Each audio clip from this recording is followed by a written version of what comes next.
اب آگے چلیے، سورہ قصص کے آخری یہ دو رکوع ہیں، جن میں سے پہلے رکوع میں ایک کردار کا ذکر ہو رہا ہے، قارون. اور میں آپ کو بتا چکا ہوں کہ یہ کردار جو ہے اسے بھی ایک فرد نہ سمجھیے، بلکہ یہ کہ جو بھی کوئی حکمران قوم ہوتی ہے وہ اپنی غلام قوم کے اندر اس طرح کے کردار باقاعدہ پیدا کرتی، جس کو کہ کہا تھا ملکہ سبا نے کہ ان الملوک اذا دخلوا قریۃ جعلوا عزت اہلها اذلہ. اور اس کا ایک نتیجہ یہ نکلتا ہے کہ جو گھٹیا لوگ ہوتے ہیں، بے غیرت لوگ ہوتے ہیں، اپنی قوم کے ساتھ غداری کرتے ہیں، انہیں پھر وہاں خطابات دیے جاتے ہیں، نوازا جاتا ہے، ان کے اونچے منصب ہوتے ہیں، آنریری مجسٹریٹ بنا دیے گئے ہیں، فلاں ہو گئے ہیں. یہ سب کون تھے؟ یہ انگریزوں نے در حقیقت ہندوستان میں اپنی جو حکومت کو مضبوط کرنے کے لیے یہ ایک طبقہ جو ہے ہندوستانیوں میں سے ڈیولپ کیا. اس طبقے کا یہ کردار ہے قارون.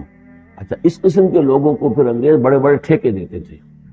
اب آرمی کے سپلائی کے ٹھیکے ہیں تو بڑے بڑے ٹھیکیدار یہی ہوتے تھے، انہی کے پاس سرمایہ ہو جاتے تھے. یہ ساری چیزیں جو ہے ایک دوسرے سے ملی جلی ہوئی ہیں. اسی طرح کا ایک شخص جو ہے یہ قارون تھا اسرائیلی، اور نہ صرف اسرائیلی، حضرت موسیٰ علیہ السلام کا سگا چچا زاد بھائی، فرسٹ کزن. لیکن یہ کہ یہ حکومت کے ساتھ فرعون کے دربار میں اس کی رسائی تھی، وہاں اس کی پذیرائی تھی، اور وہاں سے اس کو مراعات ملتی تھی. اس نے اتنی دولت سمیٹ لی تھی، جیسے ہمارے ہاں بھی بعض اب جو سیاسی کردار ہیں وہ گویا کہ علامتی بن گئے دولت سمیٹنے میں، تو بے تحاشا دولت اس نے جمع کر لی تھی. اب اس کا کردار سامنے آ رہا ہے. ان قارون کان من قوم موسیٰ، یقیناً قارون جو ہے وہ موسیٰ کی قوم ہی سے تھا. تورات میں اس کا نام قورہ آیا ہے، اور یعنی قارون کے بجائے قورہ، یہ کوئی تلفظ کا فرق ہو سکتا ہے. فبغى علیہم، اگرچہ موسیٰ کی قوم میں سے تھا لیکن اس نے زیادتی کی، سرکشی کی، شرارت کی اپنی قوم کے خلاف، یعنی غداری کی. وآتیناہ من الکنوز، اور ہم نے اسے اتنے خزانے دیے تھے، ما ان مفاتحہ لتنوء بالعصبۃ اولي القوہ، کہ اس کی کنجیاں اٹھانے کے ضمن میں بڑے طاقتور جوانوں کی ایک جماعت بھی تھک جاتی. یہ ذرا بات ہم آج نہیں آئے گی کہ آخر اتنی کنجیاں کتنی ہوتی ہوں گی. تو اصل میں یہ کنجیاں جو تالے ہیں ہمارے جس طرح کے، یہ تو اب ایجاد ہوئی ہے. پچھلے زمانے میں کیا ہوتا تھا کہ کوئی بڑا سٹور ہے تو اس کے آگے بڑا ایک پھاٹک لگا ہوا ہے، اور اس پھاٹک کے ساتھ جو دروازے کو بند کرنے کے لیے بڑی لمبی لکڑیاں لگائی جاتی تھی. تو اس طریقے سے وہ جو اڑنگے لگائے جاتے تھے اسی سے وہ پھر دروازے جو ہے بند ہوتے تھے. تو اس طرح کی کوئی شے ہوگی، ورنہ جس طرح کے تالے اب ہمارے ہاں ہوتے ہیں اس طرح کے تالے تو اتنے نہیں ہو سکتے کسی بھی معاملے کے. لیکن یہ کہ اس کو اگر ذہن میں رکھیں تو بہرحال اس سے جو مراد ہے وہ یہ کہ دولت بے انتہا اس کے پاس جمع تھی. اذ قال له قومه، جبکہ اس سے کہا اس کی قوم نے، لوگوں نے کہا، کچھ بھلے لوگ بھی ہوں گے، جیسے ہم مکالمہ سورہ کہف میں پڑھائے ہیں. دو آدمیوں کا مکالمہ تھا،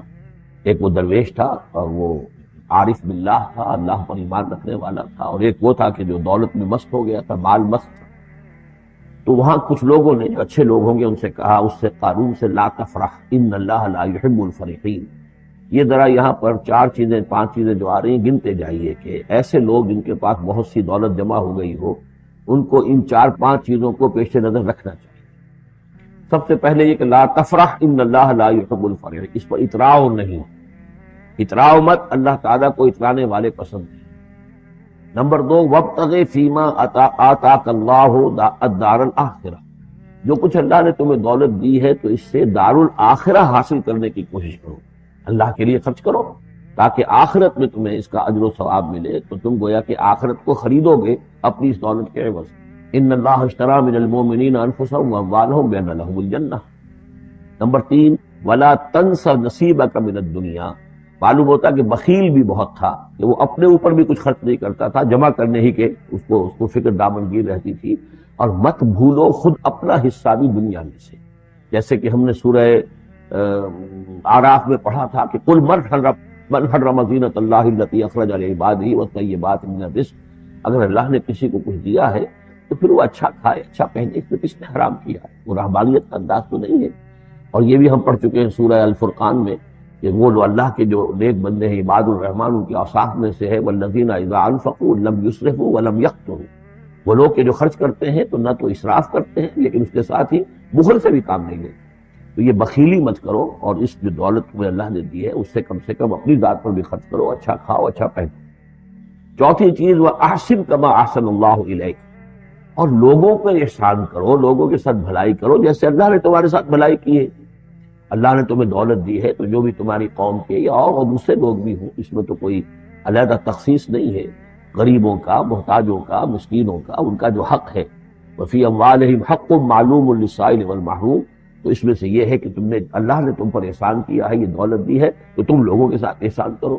اور پانچویں بات، ولا تبغی الفساد فی الارض، زمین میں فساد مت بچاؤ۔ اب یہ کیا مراد ہے؟ فساد کون سا مچا رہا تھا؟ نبی تھے اس وقت کے حضرت موسیٰ علیہ السلام۔ حضرت موسیٰ علیہ السلام اپنے کار نبوت و فرائض رسالت کی ادائیگی میں پوری طریقے سے لگے ہوئے ہیں، اور کچھ لوگ ان کے ساتھ دے رہے ہیں، ان کا ہاتھ بٹا رہے ہیں۔ اب کچھ لوگ اس کام میں جب اڑنگا ڈالیں گے تو گویا کہ یہ فساد فی الارض، اللہ تعالیٰ جو خیر چاہتا ہے موسیٰ کے ذریعے سے وجود میں آئے، اب اگر آپ موسیٰ کی مخالفت کریں گے، اس کی اسکیموں کو ناکام کرنے کی کوشش کریں گے، یہ وہی بات ہے جو منافقین کے بارے میں سورہ بقرہ کے دوسرے رکوع میں آ چکی ہے۔ وَإِذَا قِيلَ لَهُمْ لَا تُفْسِدُوا فِي الْأَرْضِ قَالُوا إِنَّمَا نَحْنُ مُصْلِحُونَ أَلَا إِنَّهُمْ هُمُ الْمُفْسِدُونَ وَلَٰكِن لَا يَشْعُرُونَ۔ جب ان سے کہا جاتا ہے کہ تم زمین میں فساد یہی تھا، ایک جماعت ہے، ایک تحریک ہے، اس کا ایک نظم ہے، اس نظم کے خلاف تم ریشہ دوانیاں کر رہے ہو،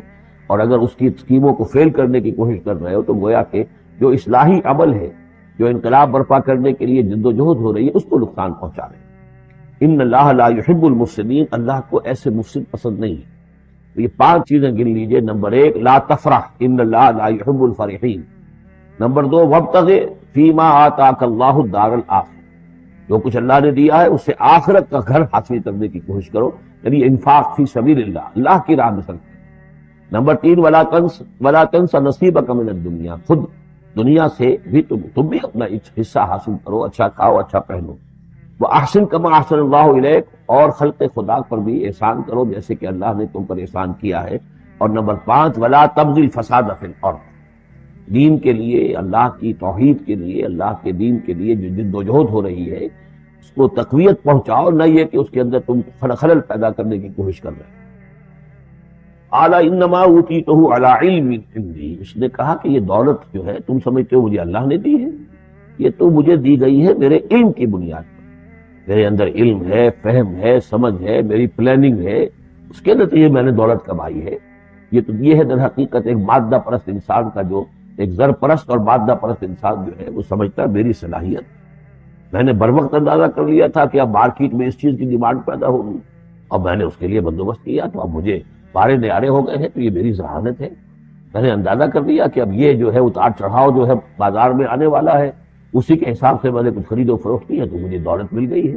تو اوتیتہ علی علم عندی، میرے پاس علم ہے، اس کی بدولت مجھے یہ سب کچھ دیا گیا ہے، مجھے یہ ملا ہے، میں نے کمایا ہے۔ اولم یعلم، کیا وہ جانتا نہیں کہ ان اللہ قد اہلک من قبلہ من القرون، کہ اللہ تعالیٰ نے اس سے پہلے بہت سی قوموں کو ہلاک کیا، من ہوا اشد منہ قوۃ، جو اس سے کہیں بڑھ کر تھی طاقت میں بھی، وہ اکثر و جمع، اور جن کے پاس مال و اسباب دنیاوی اور دولت کے انبار بھی اس سے زیادہ جمع تھے۔ ولا يسأل عن ذنوبهم المجرمون، اور اللہ تعالیٰ کو اس کی ضرورت پیش نہیں آئے گی کہ مجرموں سے ان کے جرم پوچھے،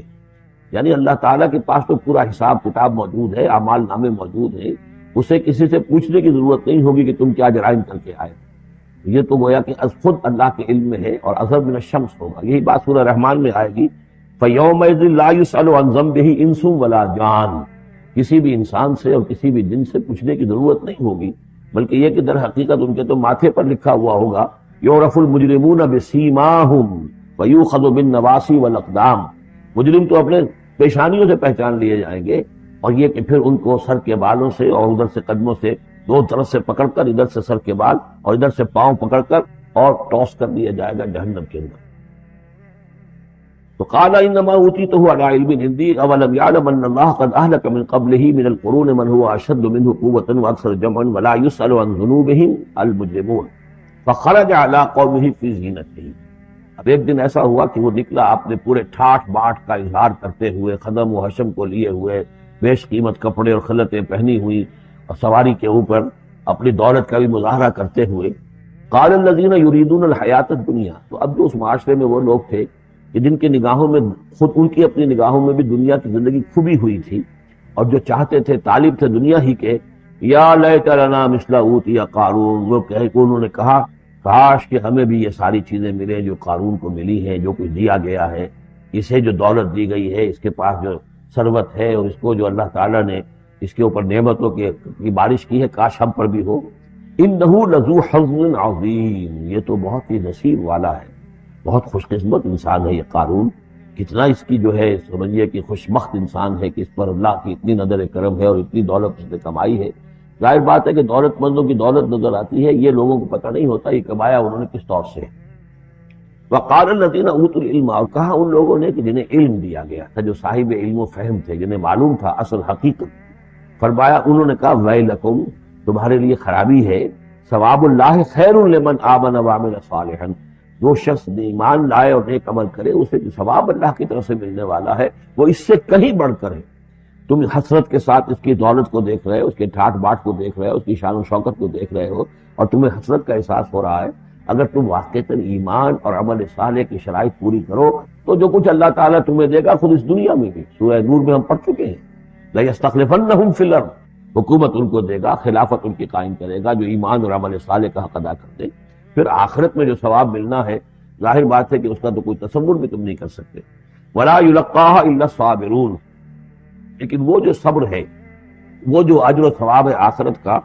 وہ انہی لوگوں کو حاصل ہو سکے گا کہ جو صبر کرے۔ اس دنیا میں وہ جیسے بھی ہو ضروریات پوری ہو جائیں، بس اس سے زیادہ کی ہوس نہ رکھیں، ایسا نہ ہو کہ کسی کے سامنے ہاتھ پھیلانا پڑے۔ حضور کی حدیث ہے ما قل و کفا خیر مما کثر و بالغا، کم ہو چیز لیکن کفایت کر جائے، ضرورت پوری ہو گئی، وہ اس سے کہیں بہتر ہے کہ زیادہ ہو، محتاط ہو، دولت بہت ہے اور وہ اللہ سے غافل ہے، اس لیے کہ جب محتاط ہوگی تو انسان پر غفلت طاری ہو جائے۔ جب ایسا ہو کہ آج کے کھانے کا تو ہے، کل کے لیے اللہ پر توکل ہے تو اللہ یاد رہے گا، پھر انسان اللہ کو بھولے گا نہیں۔ تو ما قل و کفا خیر مما کثر و بالغا ولا يلقاها الا الصابرون فخسفنا به وبداره الارض، تو ہم نے اسے یعنی قارون کو اور اس کے محل کو ہم نے دھسا دیا زمین میں، اللہ تعالیٰ کی طرف سے عذاب خسف آیا اس پر۔ فما كان له من فئة ينصرونه، تو اس کے نہ تو کوئی ایسا لاؤ لشکر رہا کہ جو اس کی مدد کرتا من دون اللہ، اللہ کے مقابلے میں، وما كان من المنتصرین، نہ خود وہ اس قابل تھا کہ کوئی انتقام لے سکتا اللہ سے، معاذ اللہ۔ وَأَصْبَحَ الَّذِينَ تَمَنَّوْا مَكَانَهُ، اب وہ لوگ کہ جو تمنا جنہوں نے کی تھی بالامس، جو گزشتہ شام، اب جس رات کو وہ خسف ہوا ہے، اگلے روز جو دھوم مچی کہ وہ تو